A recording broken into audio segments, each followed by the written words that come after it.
Everyone, welcome to Cipher Civils. आज का हमारा लेक्चर है गुप्ता पीरियड के बारे में। तो चलिए स्टार्ट करते हैं।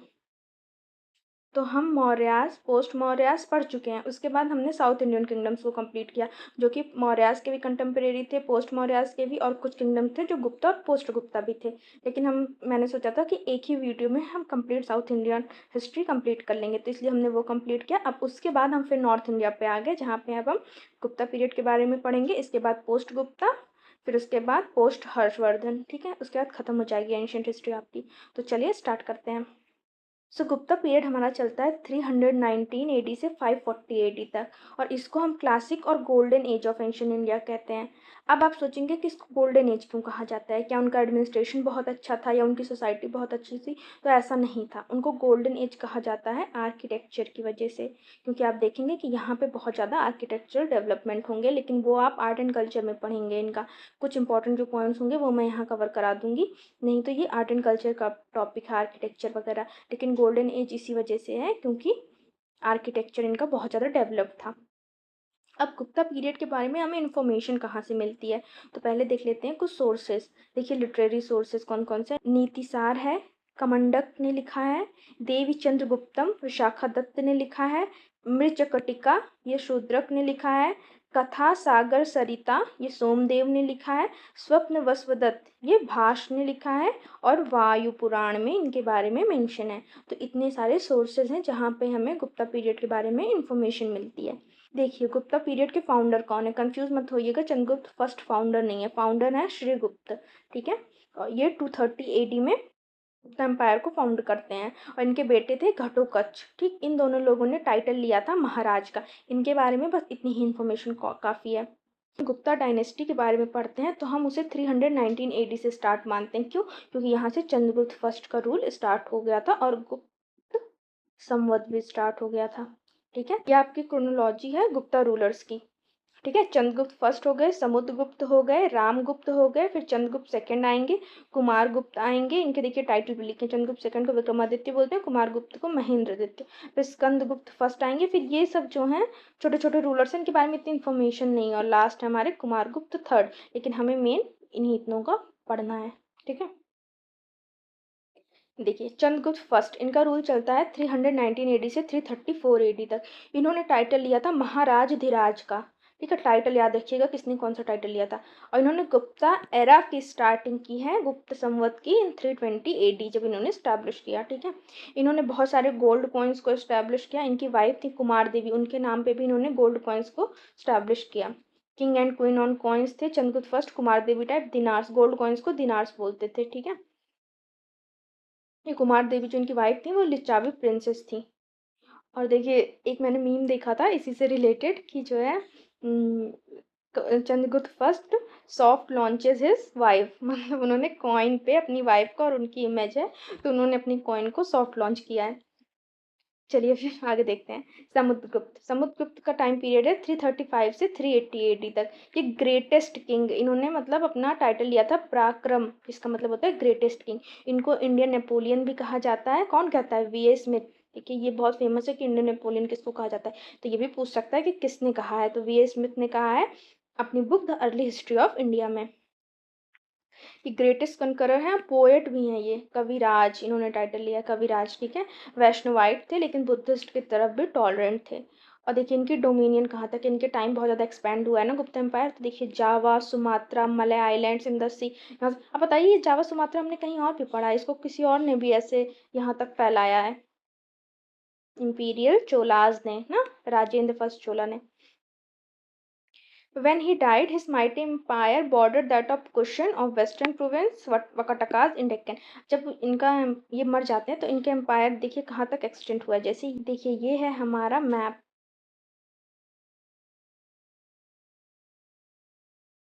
अब यहाँ तक कुशन्स का था, ये बॉर्डर हुआ था कुशन से, और यहाँ पे सतवाहंस का बॉर्डर था इनका, सॉरी वकटकास का बॉर्डर था इनका डेक्कन में। चाइनीज राइटर वोंग ह्यून श्रे, यही आई होप प्रोनाउंसिएशन हो, इन्होंने बताया कि मेघवरन ये किंग थे श्रीलंका के, इन्होंने एम्बेसी भेजी थी समुद्रगुप्त के पास, क्योंकि ये एक मोनेस्ट्री बनाना चाहते थे बुद्धिज्म से रिलेटेड बोध गया में।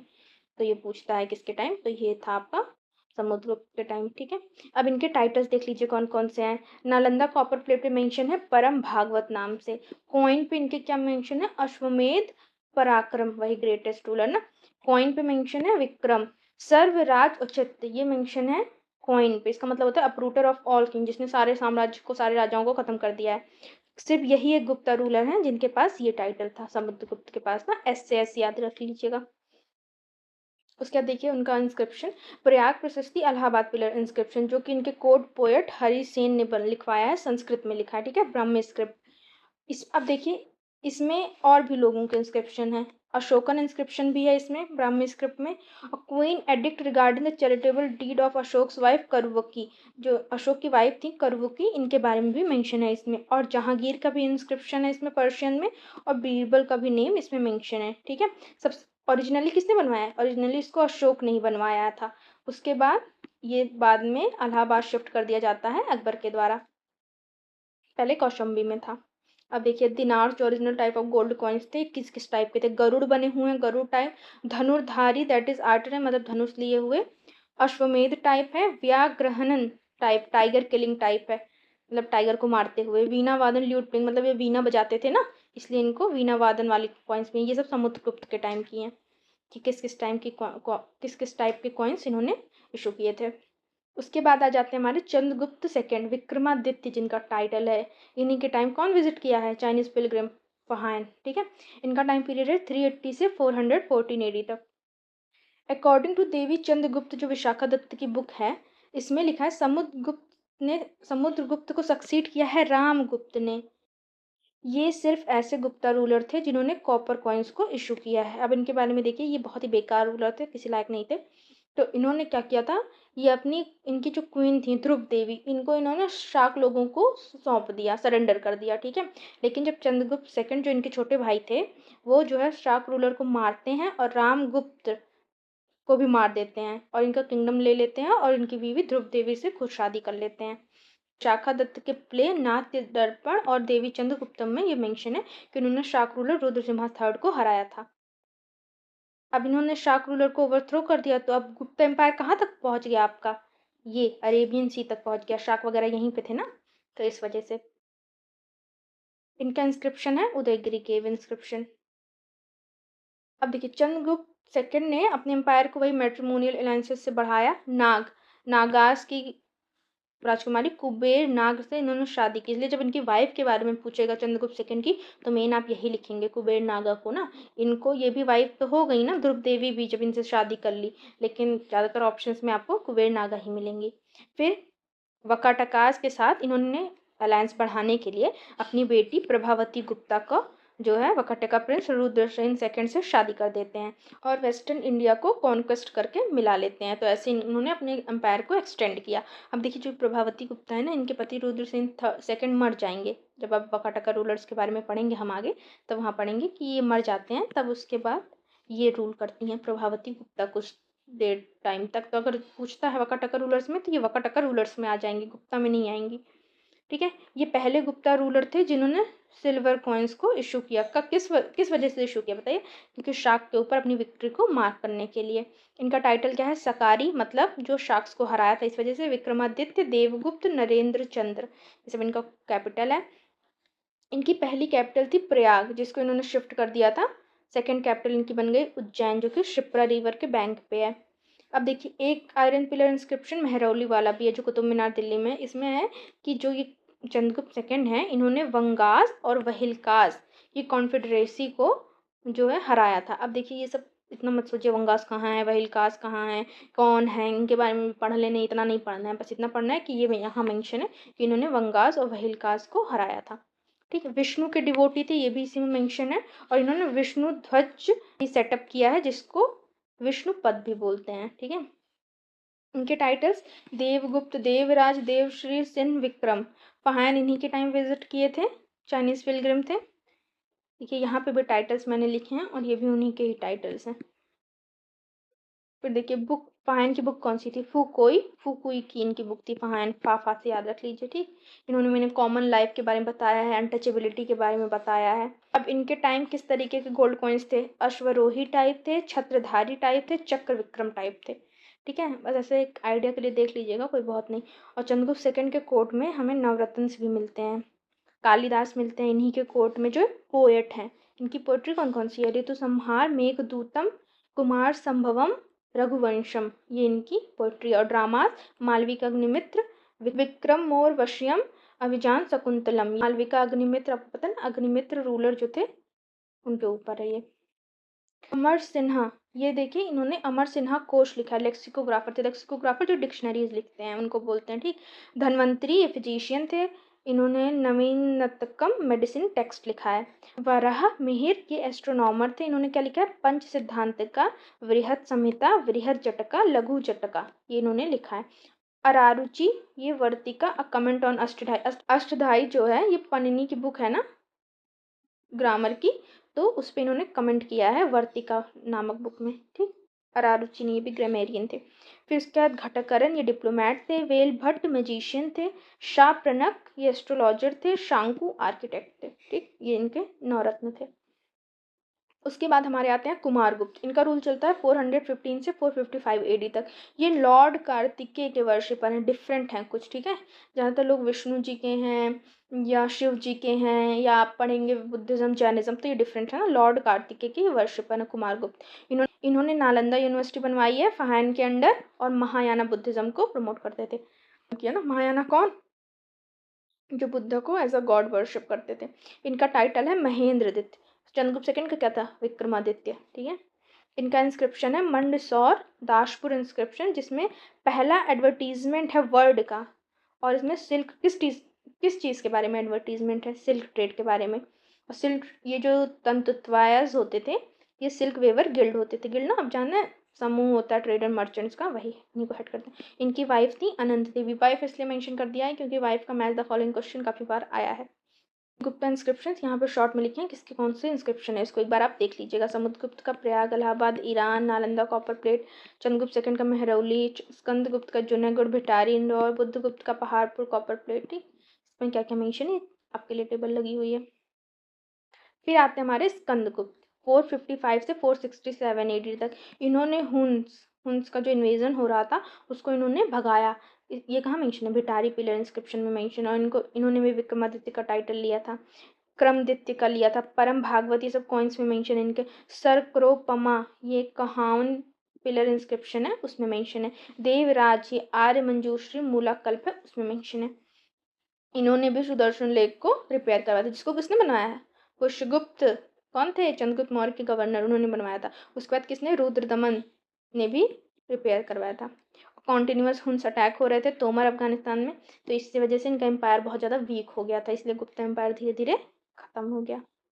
ये तोमर हुंस ही था, ठीक है। अब देखिए एडमिनिस्ट्रेशन देख लेते हैं। एडमिनिस्ट्रेटिव यूनिट्स कौन कौन सी? भुक्ति भोग जो प्रिंस था, उससे छोटा डिस्ट्रिक्ट जिसको विषय बोलते थे, उससे छोटा विठिका नगर सिटी बोलते थे, उससे छोटा ग्राम विलेज। इसके हेड थे उपारिका, भोगपति, विषय का विषयपति, आयुक्त, विठिका नगर का नगरपति, पूर्वपाल, और ग्राम का ग्रामिका। तो ये आसान है, नाम कुछ मिलते जुलते हैं ना।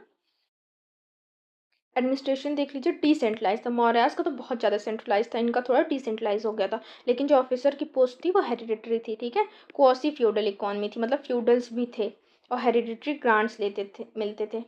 हेरिडिटरी ग्रांट्स मतलब जैसे आज एक आदमी फ्यूडल है, फिर उसका बेटा होगा, फिर उसका बेटा, ऐसे ना। और रिलीजियस ग्रांट्स ये लोग देते थे, कौन सा? अग्रहर, देवग्रहर, ब्रह्मदेय। ये भी लैंड ग्रांट था जो कि मतलब रिलीजन के लिए दिया जाता था। ये देवग्रह था जो टेम्पल्स को दिया जाता था, टेम्पल्स वगैरह के लिए। और ब्रह्मदेय था, ये ब्राह्मण्स को दिया जाता था। ये सब टैक्स फ्री होते थे। ये जो सॉल्ट एंड माइंस, इन सब पे भी जो रॉयल राइट्स थे ये सब भी इन्होंने ट्रांसफ़र कर देते थे जब लैंड ग्रांट्स देते थे। लेकिन मॉडर्न पीरियड में ये लोग क्या करते थे? देते तो थे, लेकिन रॉयल मोनोपोली होती थी सॉल्ट एंड माइंस पे, इसको नहीं देते थे। गुप्ता पीरियड में इसे दे देते थे, ठीक है। अब देखिए कुछ important officials. Kumaramatyas chief cadre of recruiting high officials हैं। Sandhi vigraha sandhi minister of peace and war. फिर Pustapala officer maintain land records. Mahapratihari chief officer of royal place. Danda pashika danda chief of police department. Vinaya Vinaya asthiti sthapaka chief of religious affairs. उसके बाद महापिलुपति एलिफेंट कॉर्प्स के chief थे। Mahashvapati chief of cavalry, अब हम economy देख लेते हैं। लैंड सर्वे होता था, ये कहाँ मेंशन है, पूना प्लेट्स ऑफ प्रभावती गुप्ता, यहाँ मेंशन है। ठीक है, कुलवप्पा एंड द्रोणवप्पा ये जो है लैंड मेजरमेंट के यूनिट्स थे। ठीक है, ये कहाँ मेंशन है, Damodarpur and Paharpur copper plate पे। ये एडिशनल इन्फॉर्मेशन है, मैं लिखती गई हूँ क्योंकि मेरा ये था कि ये नोट्स मेरे बहुत कॉम्प्रिहेंसिव हों। फिर ऐसा हो कि अगर कोई क्वेश्चन अगर एंशिएंट हिस्ट्री का सबको आ रहा है तो वो मुझे भी आना चाहिए, अगर मुझे नहीं आ रहा तो किसी को नहीं आएगा। मुझे अपना नोट्स इतना कॉम्प्रिहेंसिव बनाना था, इस वजह से मैंने सब कुछ लिखा है। तो आप एक बार देख लीजिए, कभी कभी हमारे सबकॉन्शियस माइंड में भी कुछ चीज़ें ऐसे नज़र में रहती हैं, तो हमें जब ऑप्शन में दिखता है प्रीलिम्स में तो वो हम तुरंत रिकॉग्नाइज़ कर लेते हैं, क्योंकि प्रीलिम्स में हमें रिकॉग्नाइज ही करना होता है। तो इस वजह से चीज़ें मैंने सब मैंशन की हैं। ठीक है, अब देखिए टाइप्स ऑफ लैंड कौन से थे। क्षेत्र भूमि थी, कल्टिवेबल लैंड था। खिला वेस्ट लैंड को बोलते थे। वस्तु भूमि हैबिटेबल लैंड को बोलते थे। चारगाह ठीक पास्चर लैंड को बोलते थे। अपरहता भूमि फॉरेस्ट लैंड को बोलते थे। उसके बाद ट्रेडर्स देख लीजिए, सार्थवाह थे, कारवां ट्रेडर्स के लीडर थे। ये श्रेष्ठी गिल्ड्स वेरी रिच मर्चेंट का समूह था। वानिक ये कौन था, ट्रेडर थे। ठीक है, largest number of gold coins इनके टाइम में थे, लेकिन प्योर नहीं थी। कुछ इनके टाइम में बहुत प्योर थी, लेकिन सबसे ज़्यादा इनके टाइम में था। अब इनका पोर्ट्स कौन सा है, ईस्ट कोस्ट तमरालिप्टी है, खंडूरा है, घंटशाला है। वेस्ट कोस्ट पे भरूच, चौल, कल्याण, कैम्बे है। ठीक है, अब देखिए टैक्स। सेना भक्ता, अब भक्ता आपको पता है भक्ता भी टैक्स होता है, और सेना आर्मी, तो ये आर्मी टैक्स था जो लोग देते थे। उसका विष्टि ये फोर्स्ड लेबर टैक्स था, मतलब फोर्स्ड लेबर करवाते थे एज अ टैक्स। बाली भाग भोग हिरण्यक ये टैक्स इन कैश था। ठीक है, टैक्स जो हम कैश में देते हैं उसको ये बोलते थे। लैंड रेवेन्यू क्या था, 1/4 से 1/6 लेते थे, जैसा प्रोड्यूस हो, और लैंड सर्वे हो के प्रोड्यूस पे उस हिसाब से असेसमेंट होता था, तब लैंड रेवेन्यू दिया जाता था।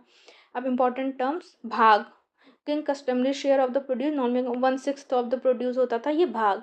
उसके बाद भोग, ये periodic supply of fruits firewood flowers extra which the had to fund, मतलब किंग को खुश करने के लिए उनको फल फूल लकड़ी ये सब देते थे, तो उसको भोग बोलते थे। बाली ये पहले वॉलंटरी ऑफरिंग था, लेकिन बाद में कंपलसरी हो जाता है। ये हम उसमें भी पढ़े हैं ना हम लोग, ऋग्वेदिक पीरियड में भी, कि एक वॉलंटरी था, फिर जो है जब लेटर वैदिक पीरियड में जाते हैं तो कंपलसरी हो जाता है। और गुप्ता पीरियड में ये ऑप्रेसिव हो गया था, मतलब देना ही देना है, एडिशनल था।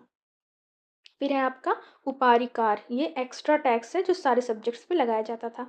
फिर उदरंग ये लैंड टैक्स था, और उदक भोग ये इरिगेशन टैक्स था, इरिगेशन फैसिलिटी देते थे तो उस पर भी टैक्स लेते थे।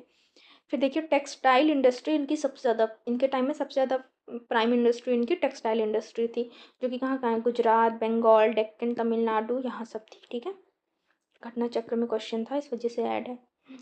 सोसाइटी देखिए, वर्ण सिस्टम मॉडिफाई हो गया था, क्योंकि बहुत सारे फॉरेनर्स आए थे जो इंडियन सोसाइटी में सिमुलेट हो गए थे, और वो कैसे उभरे, वो छत्तीस के तरीके उभरे। और जो ट्राइबल पीपल थे उनका भी असिमुलेशन हो गया था सोसाइटी में, लैंड ग्रांट जैसे मिलते वगैरह थे ना, उस वजह से वो भी सोसाइटी में मिल गए थे। तो वो कैसे उभरे, वो शूद्र जैसे उभरे। तो ये आपको पता होना चाहिए, फॉरेनर्स क्षत्रिय बन गए और ट्राइब्स जो थे वो शूद्र बन गए। ठीक, जो गिल्ड्स ऑफ क्राफ्टमैन थे, ये गिल्ड्स मतलब वही समूह था, वो लोग भी जैसे ट्रेड वगैरह डिक्लाइन होने लगे, अर्बन सेंटर्स डिक्लाइन होने लगे, तो ये लोग भी कास्ट का फॉर्म लेने लगे।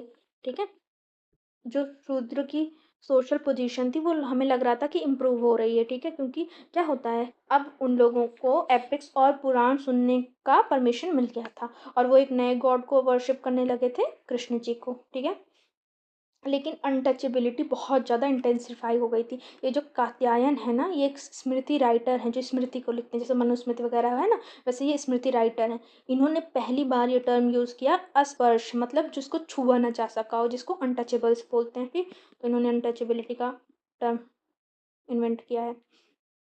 फिर देखिए पनिनी के अष्टधाई में शूद्रास को दो कैटेगरी में डिवाइड किया गया है, एक अनिर्वसित, एक निर्वसित। अनिर्वसित जो होते हैं जो वो प्योर हैं, उनको एक्सेप्ट कर सकते हैं, और निर्वसित हैं जो एक्सक्लूडेड हैं, उनको नहीं एक्सेप्ट करना है सोसाइटी में। ठीक, पोस्ट मॉडर्न पीरियड में क्या था, ये डिवीज़न एग्जिस्ट करता था, लेकिन जो गुप्ता ने है उन्होंने एक नया कैटेगरी ऐड कर दिया, जो है चंडाल्स, जिनको अनटचेबल्स बोलते हैं, जिनको छुआ नहीं जा सकता। अब देखिए वुमेन की पोजीशन भी बहुत बेकार हो गई थी, पॉलीगैमी कॉमन हो गई थी, अलग एक आदमी कई लोगों से शादी कर सकता है, कई लड़कियों से। अर्ली मैरिजेस भी होने लगी थी, और सती का पहला एविडेंस मिलता है गुप्ता पीरियड में, गुप्त के ईरान इंस्क्रिप्शन में मेंशन है। ठीक है, इनको प्रॉपर्टी राइट नहीं था, इनको सिर्फ स्त्री धन मिलेगा। स्त्री धन क्या होता है, वही ज्वेलरी गारमेंट, जब उनकी शादी होगी तो उनको दे दो वही सब। आप ये सोचिए, वुमेन और शूद्र एक ही कैटेगरी में आ गए। इनको प्रकृत लैंग्वेज बोलने का अधिकार था और अपर वर्ण जो थे वो संस्कृत बोलते थे। अब अगर हम कभी पढ़ेंगे, देखिए जब हम जैसे हम सोसाइटी का टॉपिक पढ़ेंगे, सब पढ़ेंगे तो उसमें कनेक्ट कर सकते हैं कि लैंग्वेज भी एक तरीके का कास्टिज्म को प्रमोट कर रहा है, लैंग्वेज भी एक तरीके के डिस्क्रिमिनेशन को प्रमोट कर रहा है। ये लैंग्वेज का ही तो डिस्क्रिमिनेशन है कि अपर वर्ण संस्कृत पढ़ेंगे और वुमेन एंड शूद्रस जो है ये प्रकृत लैंग्वेज पढ़ेंगे। अब देखिए रिलीजन इनका वैष्णविज्म आ गया था, ठीक है। गॉड्स को अपने कंसॉर्ट्स मिलने लगे थे, मतलब गॉड को अपनी संगिनी मिलने लगी थी, वाइफ, देवियाँ, ठीक है। जैसे विष्णु जी के साथ लक्ष्मी जी, शिव जी के साथ पार्वती जी और ब्रह्मा जी के साथ सरस्वती जी। त्रिदेवी का कॉन्सेप्ट आ गया था, 3 देवियाँ, लक्ष्मी, पार्वती, सरस्वती का, ठीक है। इवोल्यूशन ऑफ वज्रयानिज्म, मतलब जो वज्रयान सेक्ट था ना, बुद्धिस्ट का तांत्रिक सेक्ट था, वो जो है बहुत ज़्यादा इवॉल्व हो गया था, मतलब यही सब चल रहा था इस टाइम तक। ये तो बहुत लेट तक चलता है, आपका मेडिवल पीरियड तक यही चल रहा है। आइडल वर्शिप बहुत कॉमन हो गई थी, हिंदुज़्म का बहुत कॉमन फीचर हो गया था आइडल वर्शिप, तो जगह जगह आइडल वर्शिप ही हो रही थी। अब देखिए, गुप्ता पीरियड एक गोल्डन एज है एंशिएंट इंडिया का, ये रियलिटी है या मिथ है? इसके लिए कुछ आर्ग्यूमेंट्स हैं, ये फेवर में है, ये अगेंस्ट में है, ठीक है। There were political units, foreign rule was completely remove and peace and prosperity prevailed. मतलब ये पॉलिटिकल यूनिट्स थे, फॉरेन रूल्स एकदम ख़त्म हो गया था, कोई फॉरेन रूल नहीं था, पीस था। इस वजह से हाँ ये गोल्डन एज है, ये सब गोल्डन एज है के रीजन से, ठीक। और देखिए क्या रीज़न है, enlightened character of government, that is taxes were light, punishment mild हो गई थी, टैक्स भी कम लिए जाते थे। फिर हिंदुज़म का रिवाइवल हो गया था, लेकिन और रिलीजन की तरह भी टॉलरेंस था, ठीक।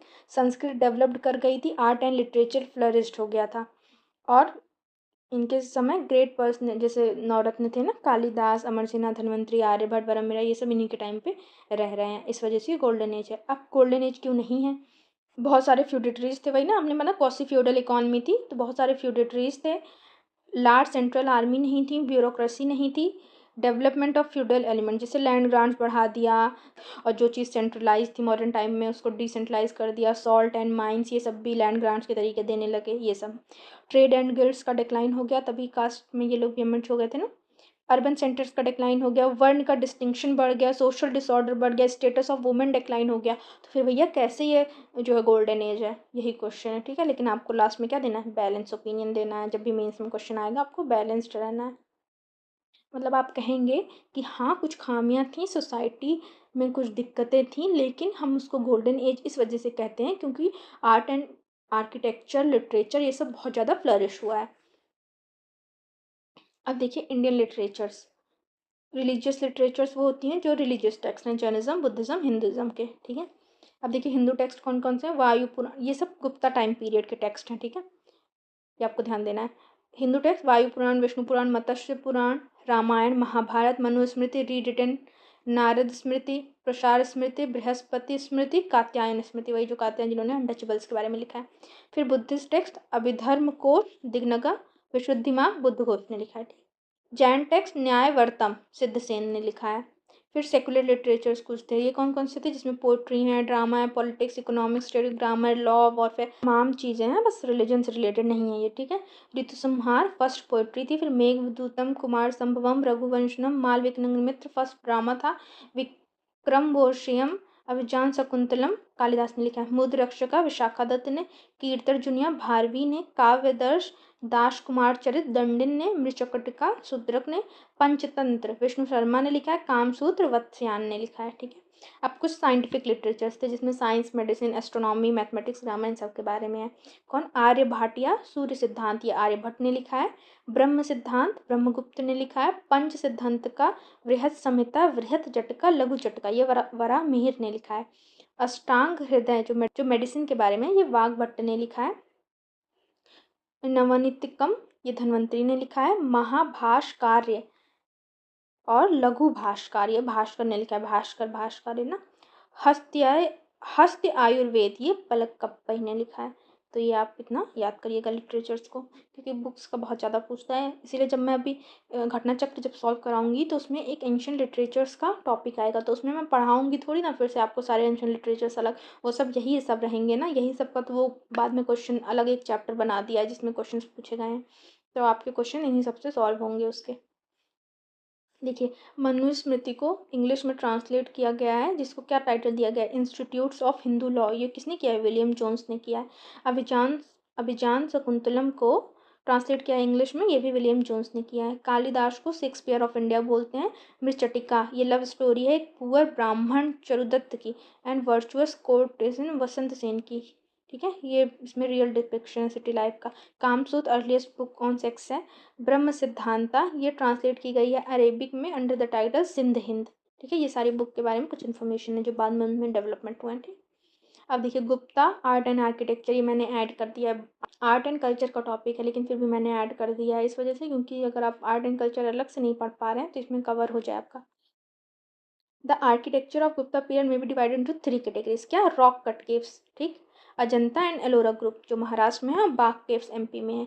ये इनके रॉक कट केव्स थे। अब देखिए टेम्पल्स कौन कैसे टेम्पल का स्ट्रक्चर क्या? गर्भगृह जिसमें मूर्ति रखी गई है, सैंक्टम, ठीक। फिर मंडप बना है, मंडप ऐसे हॉल बना है, हॉल के अंदर यहाँ लोग बैठते बैठते भी हैं। उसके बाद आपका ग्रीव नेक है ये ऐसे ऐसे, ठीक। फिर इसको अमलक भी बोलते हैं, और ये है आपका शिखर टावर। तो ये नागरा स्टाइल बेसिकली है ना। देखिए दशावतार टेम्पल देवगढ़ झांसी में है, यूपी में, ओल्डेस्ट है और द बेस्ट है। फिर शिवा टेम्पल है बुमरा नागौर एमपी में है। विष्णु एंड कनकली टेम्पल है तिगावा एमपी में। पार्वती टेम्पल है नचन कुथवा एमपी में। शिवा टेम्पल है सतना पन्ना एमपी में। Krishna brick temple of Bhitargaon ये यूपी में है हमारा। लक्ष्मण टेम्पल है सिरपुर एमपी में। Vishnu temple and Varaha temple है आपका ईरान एमपी में। अब कुछ स्टूपास भी हैं। मीरपुर खास सिंध में है। धामेक सारनाथ में है। और राज तरिंगिनी उड़ीसा में है। जो धामेक स्तूपा है ना, इसको बनवाया तो अशोक ने था, लेकिन इन लोगों ने गुप्ता पीरियड में इसको रीबिल्ड कराया और इलाबोरेट किया है, इस वजह से यहाँ मेंशन है। आर्किटेक्चर का फीचर क्या क्या है? देखिए नगारा स्टाइल है, शिखर स्टाइल, उसके बाद शिखर है, वैष्णो सिंबल है, ये सब चीज़ें हैं। और गर्भगृह है, image of God was played begin with Gupta, ये सब इन्हीं के टाइम पे शुरू हुआ है, गर्भगृह वगैरह ये सब मैंने बता ही दिया है यहाँ पे ना। जो गांधार स्कल्पचर था उसका डिक्लाइन हो जाता है, और बनारस पाटलिपुत्र मथुरा स्कल्पचर का राइज होता है। और पहली बार जो है विष्णु शिवा और अदर गॉड्स को इमेजेस मिलने लगी थी, मतलब कैसे दिखते हैं ये चीज़ हो गया था। ये जो वराह है ग्रेट बोर, ये जो है उदयगिरी केव में कार्व्ड किया गया है। उसके बाद देखिए क्या है, बुद्धा का जो बेस्ट स्पेसिमेन है seated Buddha image of Sarnath, जिसमें बुद्धा को धम्म प्रीच करते हुए ये इमेज है, ठीक। आप स्कल्पचर सब पढ़ेंगे ना तो आप उसमें गांधार मथुरा अमरावती और सारनाथ भी पढ़ेंगे, तो ये गुप्ता पीरियड का है। के बाद कुछ पेंटिंग्स हैं बाग केव में, अजंता केव्स में। जो फ्रेस्कोज मुराल पेंटिंग है ना अजंता केव्स में, वो इन्हीं के टाइम का मास्टरपीस है। ये देखिए ये पेंटिंग है, ठीक है। तो यहाँ पे आपका गुप्ता डायनेस्टी के बारे में ख़त्म हो जाता है। इन्हीं के कंटेम्परेरीज थे वकाटका, जिससे चंद्रगुप्त ने अपनी बेटी की शादी की थी ना, तब उनके बारे में पढ़ते हैं। चंद्रगुप्त सेकंड ने की थी प्रभावती गुप्ता की। देखिए ये गुप्ता डायनेस्टी के कंटेम्परेरी थे। इन्होंने सेंट्रल इंडिया वाले पार्ट पे रूल किया है, और ये किसको सक्सीड करते हैं? सतवाहंस को ये सक्सीड करते हैं। सतवाहंस के ही फ्यूडेटरीज थे। इनके फाउंडर कौन है? विंध्य शक्ति इनके फाउंडर हैं। देखिए इनके रूलर हैं परवर सेन फर्स्ट, ये पहले वकाटों का रूलर हैं जिन्होंने अपने आप को सम्राट कहा है। इन्होंने 4 अश्वमेध यज्ञ परफॉर्म किए हैं, और बहुत सारे वैदिक सेक्रीफाइसेस को भी परफॉर्म किए। पूछता है कि इन्होंने 4 अश्वमेध यज्ञ परफॉर्म किए हैं, तो ये वही हैं Pravar Sen first of Vakataka dynasty. फिर परवर सेन सेकंड जो हैं, इन्होंने क्लासिकल लिटरेचर में बहुत ज़्यादा योगदान है इनका। इन्होंने सेतुबंध नामक लिटरेचर लिखा है। फिर प्रभावती गुप्ता प्रिंसेस थी, मैंने बता दिया। रुद्र सेन सेकंड से इनकी शादी हुई थी, जब ये मर जाते हैं तो ये रूल करती हैं वकाटका किंगडम को। फिर एक रूलर है हरिसेन, इनके टाइम आर्ट एंड आर्किटेक्चर अपने पीक पे था। तो हमें वकाटका डायनेस्टी के बारे में इतना ही जानना है, इससे आपके क्वेश्चंस लग जाएंगे। तो बस यहाँ पे आपका गुप्ता एम्पायर कंप्लीट होता है और वकाटका डायनेस्टी कंप्लीट होती है। इसके बाद हम पोस्ट गुप्ता पढ़ेंगे, उसमें हम यही पढ़ेंगे कि कौन कौन सी डायनेस्टीज थी, उनके नाम कहाँ पे थी, बस उसका ब्रॉडली हम किसके बारे में पढ़ेंगे, वो हम हर्षवर्धन के बारे में पढ़ेंगे, मतलब पुष्यभूति डायनेस्टी के बारे में, थानेश्वर की, ठीक है। तो चलिए मिलते हैं अपनी नेक्स्ट वीडियो में। Thank you.